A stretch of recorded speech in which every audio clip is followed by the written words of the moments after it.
আগামী বছরের সরকারি হজ প্যাকেজ ঘোষণা, 2 প্যাকেজে সর্বোচ্চ খরচ 6,15,000 টাকা। 24 সেপ্টেম্বরের মধ্যে নিবন্ধন।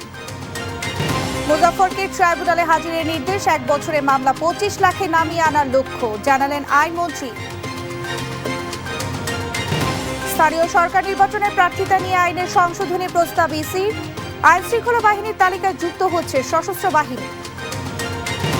চারদিক থেকে ষড়যন্ত্র হচ্ছে বললেন রিজভী। অপতথ্য সাইবার বুলিং রোধে আইনজীবী প্যানেল করেছে সরকার, জানালেন তথ্য উপদেষ্টা। মাইলস্টোন ট্র্যাজেডিতে নিহতদের প্রতি স্বজনদের শ্রদ্ধা, মানবতার সেবায় ভয়ভীতি জয় করে এগিয়ে আসতে হবে বললেন জুবাইদা রহমান। সংবাদ রাতে দেখছিলেন সুপার বোর্ড সংবাদ শিরোনাম, সঙ্গে আছি আমি শারমিন নাসি। এবারে থাকছে বিস্তারিত। প্রধানমন্ত্রী তারেক রহমানের প্রচেষ্টায় হজ যাত্রার বিমান ভাড়া 24,000 টাকা কমিয়ে 1,30,000 টাকা করা হয়েছে বলে জানিয়েছেন ধর্মমন্ত্রী গাজী শাহ মোফাজ্জল হোসাইন কায়কোবাদ। মঙ্গলবার দুপুরে সচিবালয়ে 2027 সালের হজের জন্য 2টি প্যাকেজ ঘোষণা করেন তিনি। এতে বিমান ভাড়া কমলেও রিয়ালের দাম বৃদ্ধি ও খাবার অন্তর্ভুক্তির কারণে বেড়েছে প্যাকেজের দাম। ইসলামের 5 মৌলিক স্তম্ভের অন্যতম হজ। হজ মুসলিম উম্মার ঐক্যের প্রতিচ্ছবি। প্রতি বছর বিশ্বের নানা প্রান্ত থেকে লাখো মুসলমান একই সময়ে একই স্থানে একই উদ্দেশ্যে একত্রিত হন। মঙ্গলবার সচিবালয়ে 2027 সালের হজ প্যাকেজ ঘোষণা করেন ধর্মমন্ত্রী। সরকারি মাধ্যমে 2টি হজ প্যাকেজ নির্ধারণ করা হয়েছে। এর মাধ্যমে সাশ্রয়ী প্যাকেজে সর্বনিম্ন খরচ ধরা হয়েছে 5,05,648 টাকা, আর অন্যদিকে উন্নত সুবিধার প্যাকেজে খরচ নির্ধারণ করা হয়েছে 6,15,263 টাকা, আর বেসরকারি হজ প্যাকেজ ধরা হয়েছে 5,13,648 টাকা। ধর্মমন্ত্রী বলেন, বিমান ভাড়া কমানো এবং হজের খরচ কমানোর ফলে ব্যয় কমবে এবং হাজিরা স্বস্তিতে হজ পালন করতে পারবেন। একটা জিনিস আল্লাহর কাছে শুকরিয়া আদায় করা উচিত, মানে প্রধানমন্ত্রীর নির্দেশে যেখানে 2 লক্ষ টাকা ভাড়া ছিল, পৃথিবীতে কোনোদিন দেখেছেন আপনারা যে কমেছে এই জিনিসটা? পৃথিবীতে কখন আপনারা এখানে একমাত্র মানে প্রধানমন্ত্রী তারেক রহমান সাহেব পারছেন বিমান ভাড়াকে কমাতে? পৃথিবীতে কোথাও না, সবখানে বাড়ে।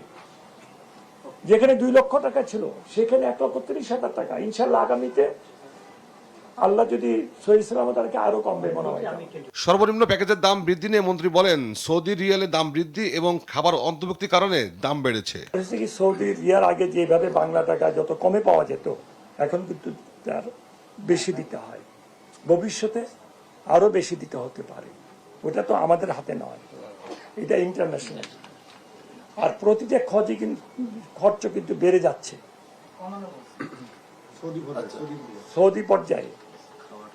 আমার কথাটা হলো, আপনারা একটা দেশ দেখান যে তারা আগের তুলনায় কমাইছে। এদিকে হজ অ্যাসোসিয়েশন বাংলাদেশ হাব বেসরকারি ব্যবস্থাপনায় হজ প্যাকেজ ঘোষণা করবে বুধবার।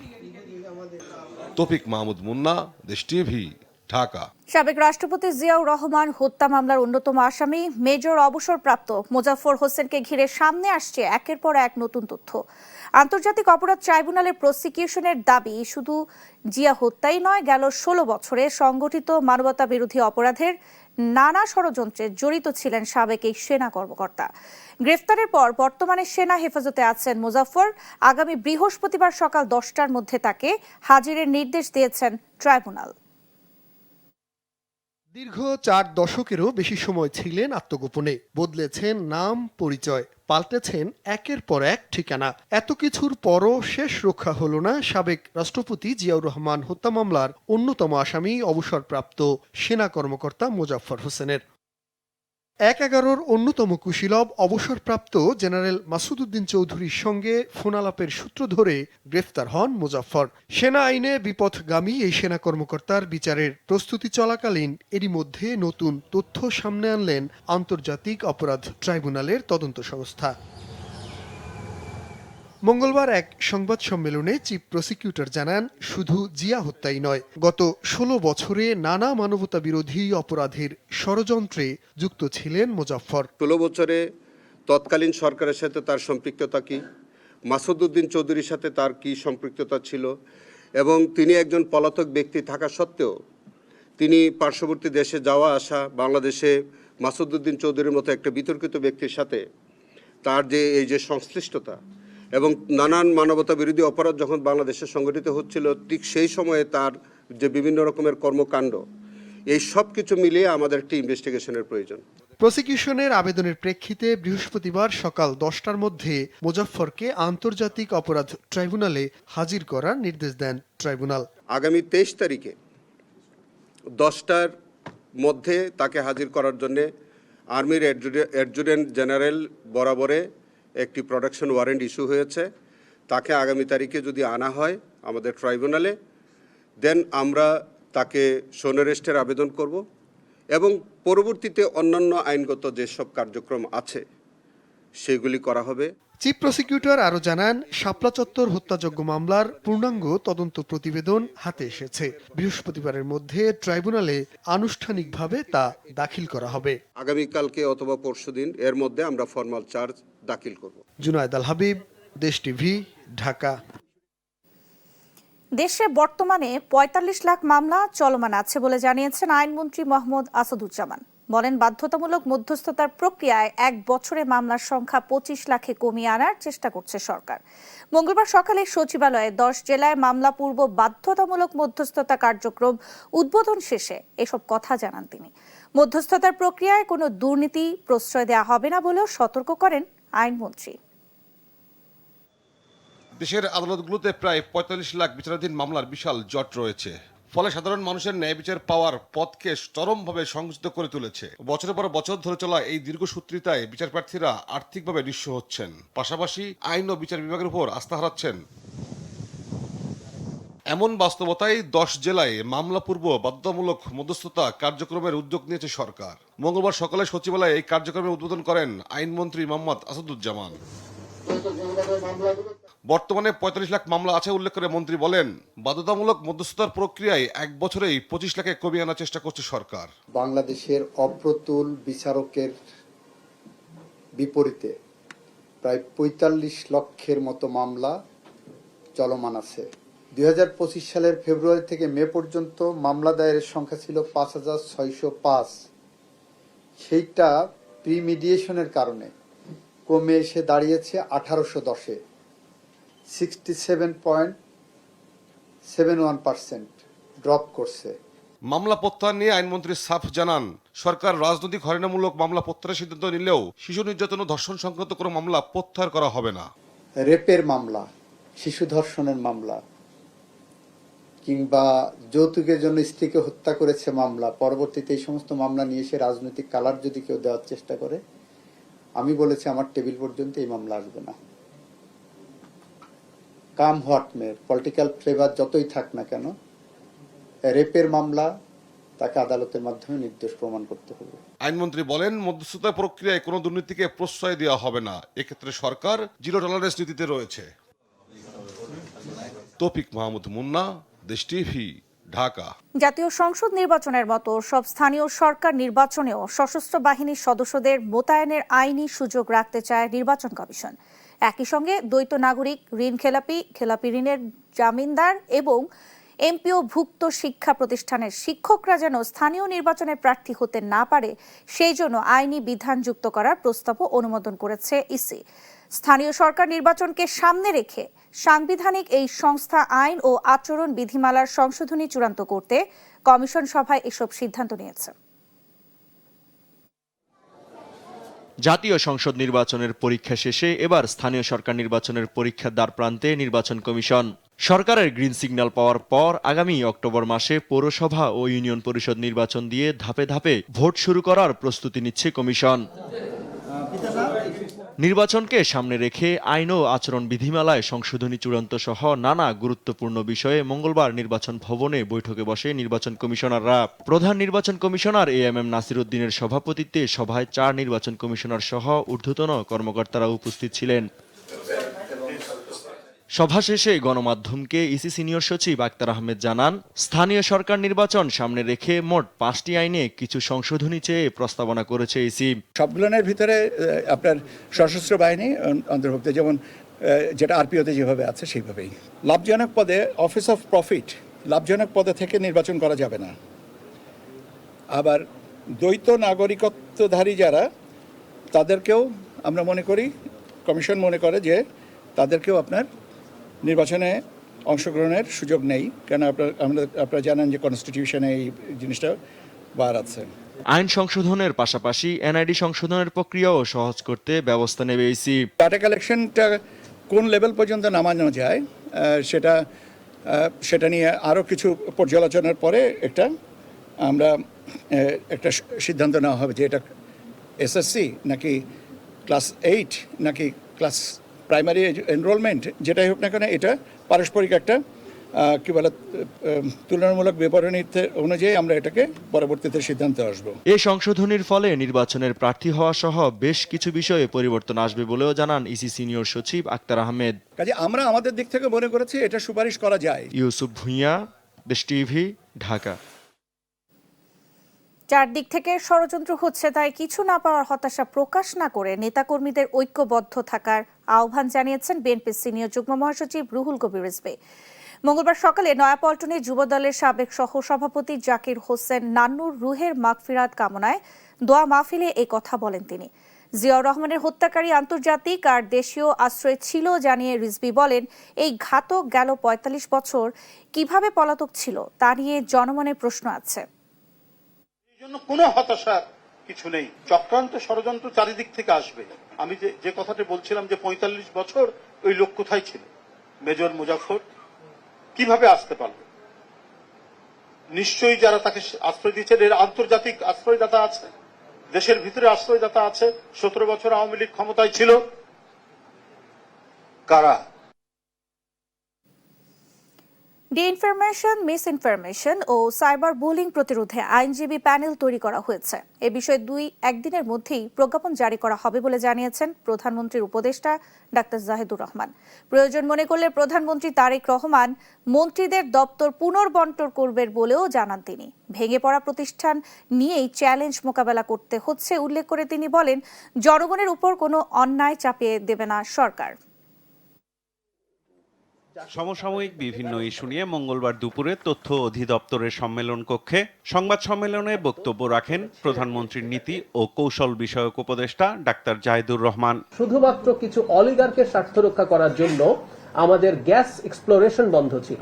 ফ্যাসিস্ট শাসনে ডিজিটাল নিরাপত্তা আইনের চরম অপব্যবহার হয়েছে উল্লেখ করে গণতান্ত্রিক সরকার কোনো অন্যায় জনগণের ওপর চাপিয়ে দেবে না বলে জানান প্রধানমন্ত্রীর নীতি ও কৌশল বিষয়ক উপদেষ্টা। ডিজিটাল সিকিউরিটি অ্যাক্ট ছিল, সেটার মারাত্মক অপপ্রয়োগ হয়েছে, এটার বিরুদ্ধে আমরা কথা বলেছি। এখন আমরা করব কি করব না, ওনার প্রশ্ন যেটা হচ্ছে সেটার কি গ্যারান্টি আছে? নাগরিক হিসাবে এই ভয় পাওয়ার কারণ আছে? ঘর পোড়া গরু সিঁদুরে মেঘ দেখলে ভয় পায়। যথেষ্ট সমালোচনার জায়গা আছে। বাংলাদেশের সরকারের অনেক ভুল হবে, আমি প্রায় বলি, ওগুলো নিয়ে কথা বলেন, বিদ্রুপ করেন, কিন্তু যে কথাটা বারবার বলছি, একটা জিনিসকে ভয় পেতে হবে, আপনি আইন ভাঙতে পারেন না। এখন আমরা আইনের নামে নিপীড়ন চালাবো কিনা, এটা হচ্ছে প্রশ্ন। উত্তর হচ্ছে না, চালাবো না, কারণ আমরা একটা ফ্যাসিস্ট বা মাফিয়া রেজিম নই। জনগণের প্রত্যাশা ও ভেঙে পড়া প্রতিষ্ঠানগুলো নিয়ে কাজ করতে গিয়ে সরকারকে চ্যালেঞ্জ মোকাবেলা করতে হচ্ছে উল্লেখ করে সবাইকে ধৈর্য ধরার আহ্বান জানান ডাক্তার জাহিদুর রহমান। ধ্বংসপ্রাপ্ত একটা সিস্টেম নিয়ে কাজ করতে হচ্ছে। মানে দীর্ঘদিন আমরা আসলে একটা গণতান্ত্রিক সরকার তো পাইনি, ফলে অনেক কিছু আমাদের এক্সপেকটেশন জমে আছে, এবং যেহেতু মানুষ একটা বড় ম্যান্ডেট দিয়েছে এই সরকারকে, 2/3 আসন এবং অর্ধেকের বেশি পপুলার ভোট, সো তার এক্সপেকটেশনও অনেক বেশি। আমরা জনগণকে আরেকটু ধৈর্য ধরতে অনুরোধ করব। শেখ হাসিনা পালিয়ে যাওয়ার সময় আইন ভঙ্গ করে থাকলে তার বিরুদ্ধে সরকার ব্যবস্থা নেবে বলেও জানান উপদেষ্টা জাহেদ। মানে উনি আইসিটিতে মানবতা বিরোধী অপরাধের জন্য অভিযুক্ত এবং উনি দণ্ডপ্রাপ্ত হয়েছেন মৃত্যুদণ্ড। সম্ভবত এই কারণে প্রতিষ্ঠানগুলো আর মানে নতুন করে এটা করেনি। কিন্তু আমি একমত যে এখানে যেখানে আইন ভঙ্গ হয়েছে সেটার অন্তত একটা প্রাতিষ্ঠানিক রেকগনিশন দরকার, যিনি এই আইনগুলো ভঙ্গ করেছেন, সেটা নিশ্চয়ই সরকার করবে। প্রশ্নের জবাবে গুম নিয়েও কথা বলেন তিনি। বিচার করে সব প্রসেস শেষে তার মৃত্যুদণ্ড হতে পারে, তখন সে রাষ্ট্র হয় যে আমি আইন প্রয়োগ করছি। সে যদি এমনি ধরে খুন করে ফেলে, এমনি ধরে গুম করে ফেলে, সেটা তো আসলে মাস্তানি হয়, এটা রাষ্ট্রের কাজ হয় না। সো আমি এই ব্যাপারে খুবই সচেতন থাকবো এবং আমরা কাজ করব। মন্ত্রিসভার রদবদলে প্রধানমন্ত্রী তারেক রহমান প্রয়োজন অনুযায়ী ব্যবস্থা নেবেন বলেও জানান তিনি। ওনার যদি কখনো মনে হয় যে কেউ ভালো পারফর্ম করতে পারছেন না, তার জায়গায় দপ্তর পুনর্বন্টন অথবা নতুন কাউকে দেয়া, এগুলো যদি প্রয়োজন মনে করেন তিনি সেটা করবেন। সাইফুল রিপন, দেশ টিভি, ঢাকা। 1 বছর আগে এই ক্যাম্পাসে থেমে গিয়েছিল বহু কোমল প্রাণের স্বপ্ন। সময় এগিয়েছে, নতুন শিক্ষাবর্ষ এসেছে, ক্লাসও চলছে, কিন্তু কিছু বেঞ্চ আজও যেন অপেক্ষায় পরিচিত মুখগুলোর জন্য। উত্তরার মাইলস্টোন স্কুল অ্যান্ড কলেজে আজ ছিল না কোনো উৎসব, ছিল শুধু স্মরণ, শ্রদ্ধা আর নীরব অশ্রু। প্রিয় নিথি, আফিয়া ও রাইসা ও তানভীর, আমি এখনো বিশ্বাস করতে পারি না তোমরা আমাদের মাঝে নেই। তোমরা যেখানেই থাকো আল্লাহ যেন তোমাদেরকে ভালো রাখে। ইতি তোমার বন্ধু। অবুঝ এই আকুতি বলে দেয় ক্ষতটা আজও তাজা। গন্তব্যহীন এসব চিঠিতে আজও জমে আছে অসমাপ্ত বন্ধুত্ব। কিছু শূন্যতা চোখে দেখা যায় না, শুধু অনুভব করা যায়। আর কিছু কান্না শব্দ ছড়ায় না, জমে থাকে নীরবতায়। মাইলস্টোন ট্র্যাজেডির 1 বছর, তবুও এই ক্যাম্পাসে পা রাখলেই যেন মনে হয় কোথাও থেকে ছুটে আসবে ছোট্ট ছোট্ট পায়ের শব্দ। কিন্তু বাস্তবতা বড় নির্মম। যাদের জন্য ছিল সেই কোলাহল, তাদের অনেকেই আজ শুধুই স্মৃতি। সকালে দুর্ঘটনা কবলিত ভবনের সামনে সারিবদ্ধ হয়ে দাঁড়ান শিক্ষক, কর্মকর্তা আর কর্মচারীরা। হাতে ফুল, চোখে অশ্রু, ঠোঁটে নীরব প্রার্থনা। 1 মিনিটের নীরবতা যেন বলে দেয় কিছু বিদায় কখনো মেনে নেওয়া যায় না। নিষ্পাপ বাচ্চাগুলো কেন দায়ী থাকবে? আমাদের এতগুলো বাচ্চা মারা গেছে, এতগুলো বাচ্চা এখনো সাফার করতেছে। আমরা তো কারো কাছে এটার দায় কে নিবে? আমাদের সন্তানদের এই ক্ষতিপূরণ কে পূরণ করবে? যদি সারা জীবন বড় হয় তাহলে আমি এই দুর্ঘটনা সারা জীবনের জন্য মনে রাখবো। ক্যাম্পাস জুড়ে সাজানো হয়েছে হারিয়ে যাওয়া শিক্ষার্থীদের ছবি। প্রতিটি ছবির দিকে তাকালেই মনে হয় এরা হয়তো ডাকলেই আবার ক্লাসে ফিরে আসবে। কিন্তু ছবিগুলোই জানিয়ে দেয় তাদের ফিরে আসার আর কোনো পথ নেই। 1 বছরেও শুকায়নি কোনো মায়ের চোখের জল, থামেনি কোনো বাবার অপেক্ষা। কোনো শিক্ষক ভুলতে পারেননি প্রিয় শিক্ষার্থীর শেষ হাসি। কোনো বন্ধু মেনে নিতে পারেনি খালি হয়ে যাওয়া পাশের বেঞ্চটি। বন্ধুর নাম ছিল তানভীর। যখন ক্লাসে যেয়ে দেখি আমার বন্ধু নাই, তখন অনেক মিস করে থাকি। ওরে ফেলে আমি আমরা কেউ কোথাও যাইতে পারি না। ইচ্ছা করলে পারি এখানে থাকতে হয়। আজকে যখন এখানে শুয়ে থাকবো এটা তো ভাবি নাই। শোকের অংশ হিসেবে মঙ্গলবার উত্তরা সহ মাইলস্টোন স্কুল অ্যান্ড কলেজের 16টি শাখায় পালন করা হয়েছে 1 দিনের ছুটি। 1 বছর পেরিয়ে গেছে, সময় এগিয়েছে, জীবনও থেমে নেই। কিন্তু এই ক্যাম্পাসের কিছু বেঞ্চ, কিছু করিডোর আর কিছু হৃদয় আজও ঠিক 1 বছর আগের সেই দিনটিতেই আটকে আছে। তন্দ্রা তারুণ্য, দেশ টিভি, ঢাকা। মানবতার সেবা এগিয়ে আসতে ভয় ভীতি জয় করতে হবে বলে মন্তব্য করেছেন জিয়াউর রহমান ফাউন্ডেশনের vice president doctor Zubaida Rahman. বলেন, মাইলস্টোন ট্র্যাজেডির শোককে শক্তিতে রূপান্তর করে এগিয়ে যেতে হবে। আর স্বাস্থ্যমন্ত্রী বলেন, মাইলস্টোনের ঘটনায় আহতদের উন্নত চিকিৎসার প্রয়োজন হলে সর্বোচ্চ সহযোগিতা করবে সরকার। National institute of burn and plastic সার্জারিতে মাইলস্টোনে বিমান দুর্ঘটনায় শ্রদ্ধাঞ্জলি ও স্মরণ সভায় এইসব কথা বলেন তারা। 21 জুলাই 2025 এদিন রাজধানীর উত্তরায় মাইলস্টোন স্কুল অ্যান্ড কলেজে প্রশিক্ষণ বিমান দুর্ঘটনায় পাইলট, শিক্ষার্থী, শিক্ষক ও অভিভাবক সহ প্রাণ হারান 36 জন। মারাত্মক আহত হন অন্তত 173 জন। মর্মান্তিক এই দুর্ঘটনায় শহীদদের স্মরণে নিজ অডিটোরিয়ামে আলোচনা সভার আয়োজন করে national burn and plastic surgery institute. এই ট্র্যাজেডির আগে তানভীর বলেছে, এতে অংশ নিয়ে স্বজনদের স্মৃতিচারণ করতে গিয়ে আবেগ আপ্লুত হয়ে পড়েন ক্ষতিগ্রস্ত পরিবারের সদস্যরা। সেই সঙ্গে সঠিক তদন্ত করে বিচারের দাবিও জানান তারা। তখন আমাকে বলেছিল, বাবা আমাকে আইসিইউতে কেন আনলে? যাদেরকে হারিয়েছি এই শোক আমরা কিভাবে সইব?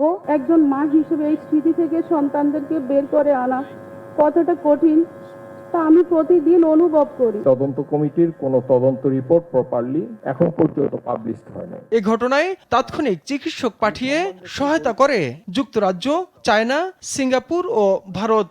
অনুষ্ঠানে অংশ নিয়ে এসব দেশের রাষ্ট্রদূতরা জানান, এই ঘটনাটিকে জাতীয় দুর্যোগ বিবেচনায় বন্ধুত্বের হাত বাড়িয়ে দিয়েছিলেন তারা।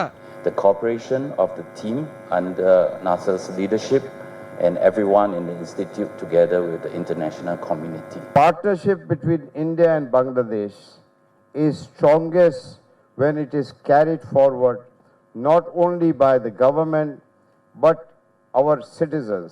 আহতদের সর্বোচ্চ চিকিৎসা সহযোগিতার আশ্বাস দেন স্বাস্থ্যমন্ত্রী। আমাদের ডাক্তাররা নিষ্ঠার সাথে বার্ন ইউনিটে কাজ করে যাচ্ছেন।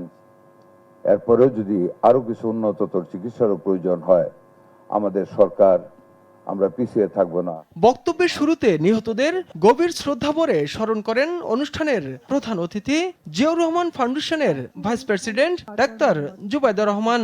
বলেন, এই শোককে শক্তিতে রূপান্তর করে সামনের দিকে এগিয়ে যেতে হবে। আজ এমন একটি দিন, যেই দিনে আমাদের দেশ ও জাতি গভীরভাবে শোকাহত, মর্মাহত। আমি এই দুর্ঘটনায় ক্ষতিগ্রস্ত সকল পরিবারকে জানাই গভীর শোক ও আন্তরিক সমবেদনা। এ ঘটনায় সহায়তার হাত বাড়িয়ে দেওয়ার জন্য বন্ধু দেশগুলোকে ধন্যবাদ জানান ডাক্তার জুবাইদা রহমান।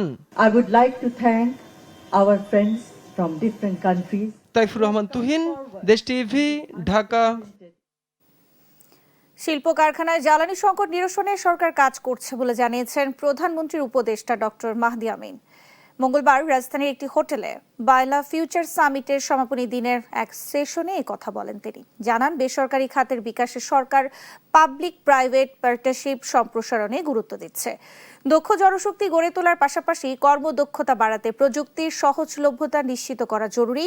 একই সঙ্গে মেগা প্রকল্পের নামে মেগা দুর্নীতির সংস্কৃতি থেকে বের হয়ে আসার আহ্বানও জানান তিনি। আমাদের যে প্রত্যাশা, আমাদের যে আকাঙ্ক্ষা, রাষ্ট্র পরিচালনায় গভর্নমেন্টের বিভিন্ন ধরনের উন্নয়ন কর্মকাণ্ড এবং বিভিন্ন ধরনের নীতিমালা বা পলিসি ফ্যাসিলিটেশনে সেটা ফুলি রিফ্লেক্ট হতে হবে। And I promise on behalf of the government that we together will build that inclusive, fair, এমন একটা বাংলাদেশ যেখানে আমরা ইকুয়ালিটি এবং জাস্টিস সবার জন্য নিশ্চিত করব। সাতক্ষীরা ৪ আসনের সংসদ সদস্য গাজী নজরুল ইসলামকে ঘিরে আলোচিত ঘটনাটি খতিয়ে দেখার কথা জানিয়েছে জামায়াতে ইসলামী। মঙ্গলবার বিকেলে গণমাধ্যমে পাঠানো এক বিবৃতিতে জামায়াতে ইসলামীর সহকারী সেক্রেটারি জেনারেল এহসানুল মাহবুব জোবায়ের বলেন, বিষয়টি প্রকৃত তথ্য উপাত্ত সংগ্রহ করে সাংগঠনিক নিয়ম অনুযায়ী প্রয়োজনীয় ব্যবস্থা নেওয়া হবে। বিবৃতিতে আরও বলা হয়, গাজী নজরুল ইসলামকে ঘিরে বিভিন্ন গণমাধ্যম ও সামাজিক মাধ্যমে প্রকাশিত সংবাদের উপর নজর রাখছে জামাত।